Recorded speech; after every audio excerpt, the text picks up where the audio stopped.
మన దేశం నిండా ఇలా వేల వేల పాములు దైవంగా పూజించబడతాయి.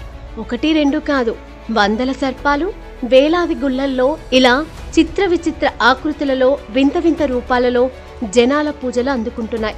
చూశారుగా ఎన్ని రకాల పాములు ఎలా పూజలు అందుకుంటున్నాయో. దీనిలో ఆశ్చర్యం ఏమీ లేదు.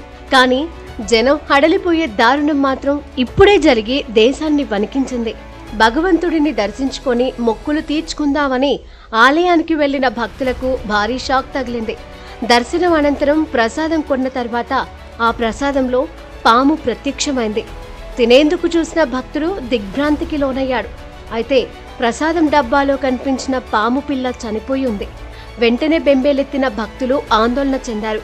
వెంటనే అధికారులకు ఫిర్యాదు చేసిన సంఘటన తమిళనాడులో చోటు చేసుకుంది.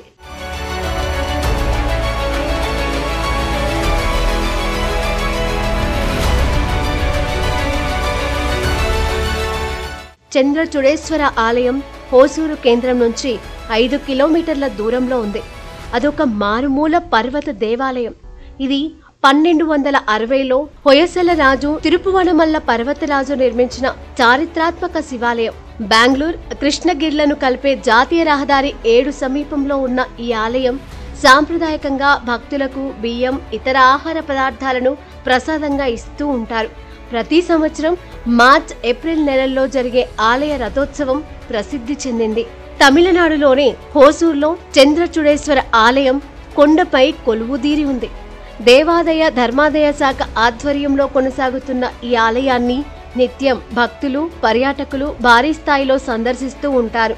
ఈ ఆలయాన్ని కర్ణాటకలోని బెంగళూరుకు చెందిన భక్తురాలు మదానిక సందర్శించారు. ఈ ఆలయంలో అనేక రకాల ప్రసాదాలు విక్రయిస్తూ ఉంటారు. వాటిలో చింతపండుతో చేసిన పులిహోర ఎంతో రుచిగా ఉంటుంది. పులిహోరను కొనుగోలు చేసి తినడానికి ప్రయత్నించగా మదానికకు ఆ డబ్బాలో పాము పిల్ల ప్రత్యక్షమైంది. వెంటనే విక్రయించిన వ్యక్తికి చూపించి ఇదేమిటి అని ప్రశ్నించగా నిర్లక్ష్యంగా సమాధానమిచ్చాడు. ఆమెతో కలిసి మరికొందరు భక్తులు హిందూ ధర్మాదాయ శాఖ కార్యనిర్వాహక అధికారికి ఫిర్యాదు చేశారు.